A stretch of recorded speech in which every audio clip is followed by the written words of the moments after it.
Naghihintay na sa iyong kwarto ang iyong guro si Miss McCoy. Naku, bilisan mo at baka magalit na naman yun. Dali-dalian mo lang ng pagpunta doon. Ano na nga bang oras, Hana? Alas 9 na. Naku po, ano nang gagawin ko? Wala na akong oras para iwan sa kwadra si Patty, pero di naman maaaring mabuti na to kaysa mahuli ako sa aking klase.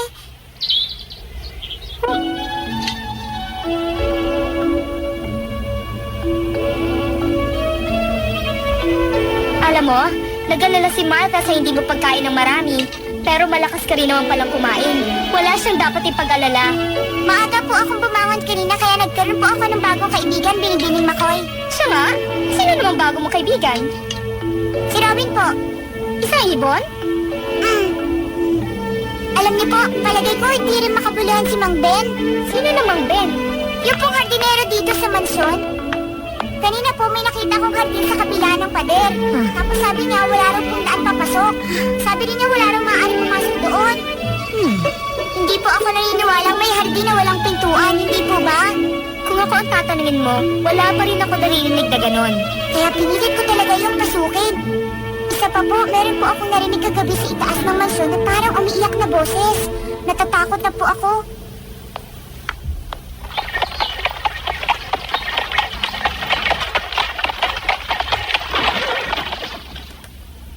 Sam! Puntahan mo si Ben at paparituhin mo siya. Bilis! Masusunod po. Aba!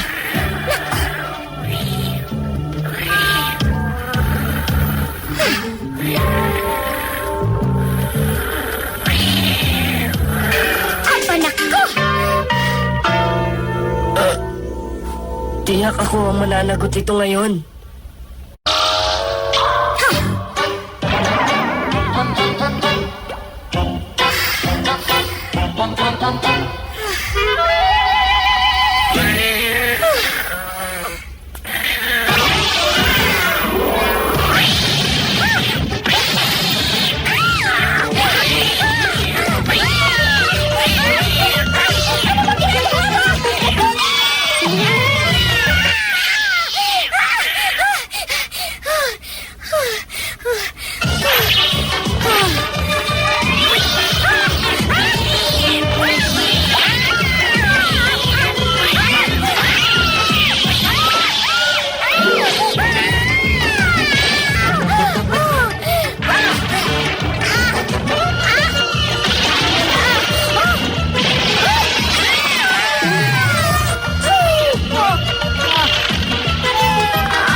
Oh!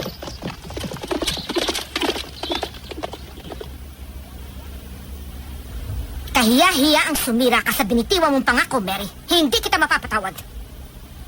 Hindi ko po kasi kayang gawin ang pagsabay ng dalawang bagay. Kung iniwan ko po siya sa kwadra, mahuhuli naman po ako sa klase ko kay Binibining McCoy. Mayroon po bang intindihin yon? Isa pa, hindi ka rin dapat naggagawa ng kwento na meron ditong hardin na walang daan ang papasok. At may umiiyak dito noong isang gabi. Sinabi pala sa inyo na Binibining McCoy? Hindi siya ang klase ng tao na pinagkakalatang sinabi sa kanya. Mapagkakatiwalaan siya. Kung gano'n, paano niyo po nalaman?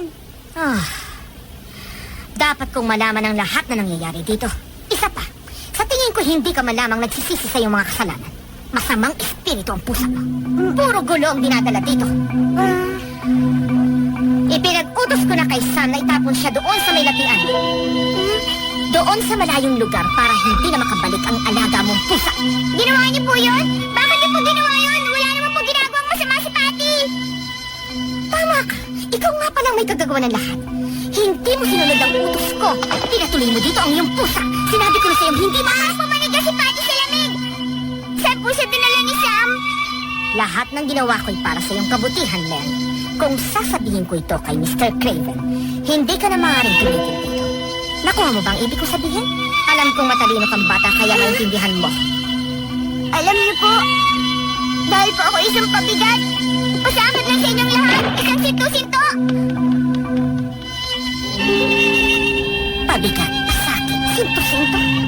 Paano kaya mo nalaman ng gano'n?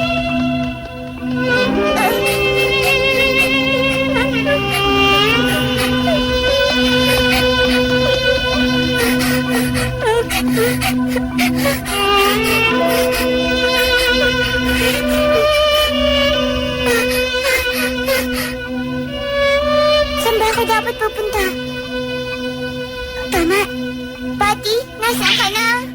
Sana makita kita. Dito.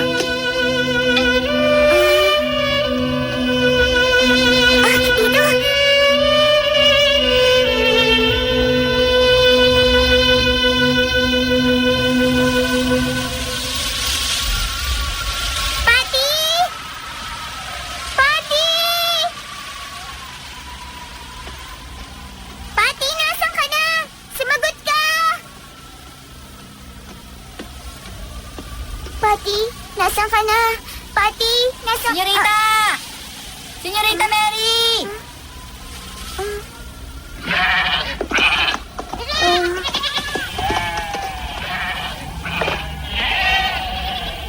Sinabi ko na nga ba't ikaw? Ano pong problema mo? Tinapon nila si Pati. Baka naman nakita mo siya sa paligid, Deacon. Oh, Hindi, pasensya ka na. Sandali, palagay ko may ginawa ka na namang gulo, ano? hindi na yung mahalaga sa'yo. Ano ba? Bilisan mo nga ang pagtapos sa mga tupang yan. Hahanapin ko ng alaga akong pusa. Nalulungkot ko pong sabihin hindi maaari. At bakit hindi? Bayan ng mga tupa ang Yorkshire. Kahit nga mga hari, walang magawa dyan. Ikaw pang isa lang babaeng masungit. Tiyak ko, mas talo kang walang magagawa. Hindi nga ba't pastol kang tinatawag? Kaya utusan mo silang umalis. Bilis ngayon din. Hindi ko kaya. Hindi ako ang amo nila. Sila ang aking mga amo. Yun ang kailangan mong malaman. Ang hirap sa'yo, Deacon. Daig mo pa ang babae.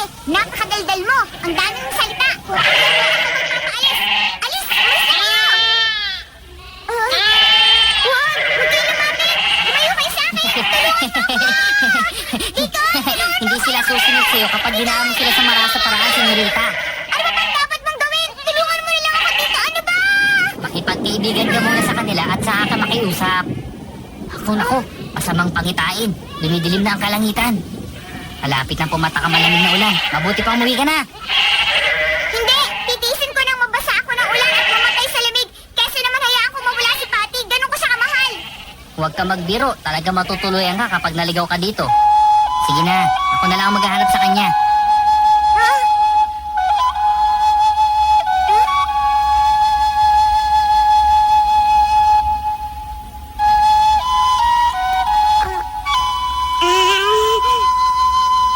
Patawa ka talaga, Deacon. Paniniwalain mo ako sa mga pinagagawa mong yan? Alam mo, senyorita, hindi ko naman sinasabing ako lang ang maghahanap sa pinakamamahal mong pusa sa mundo eh. Ah. Huh? Hindi ba ikaw ang Robin na nakilala ko doon sa hardin, hindi ba? Kilala mo siya? Oo, nagkakilala kami kaninang umaga. Matanong at madaldal siya at nakukuha lahat ng balita. Kaya kung nasaan man si Patty, tiyak malalaman ng ating mabait na kaibigang si Robin.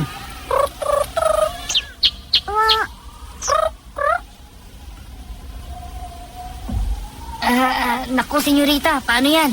Sabi niya ayaw niyang hanapin si Patty. Nawa yata siya ni Patty kanina, kaya ayaw na daw niya makita pang alaga mong pusa, senyorita. Ha? Ang galing naman. Talagang naiintindihan mo siya, no? Robin, tinitiyak ko sa'yo na hindi ka na niya masasaktan. Hanapin mo na si Patty. Sige na, para na lang sa akin. Parang awa mo na. Sige na, Robin. Maaari ba? Tulungan mo ko. Deacon, ano bang sinasabi ng ibon na yan sa'yo? Maghintay na lang daw tayo. Tatanungin daw niya ang kanyang mga kaibigan ngayon din. Salamat, Robin. Ingat ka!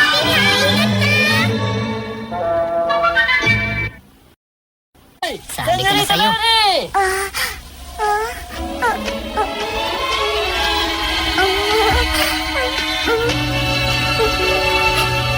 Pinag-alala mo lahat ng tao din sa mansyon. Ngayon, masaya ka na ba sa nangyari? Ano problema? Wala ka naman. Wala ka naman to. Tayo na. Umuwi na tayo.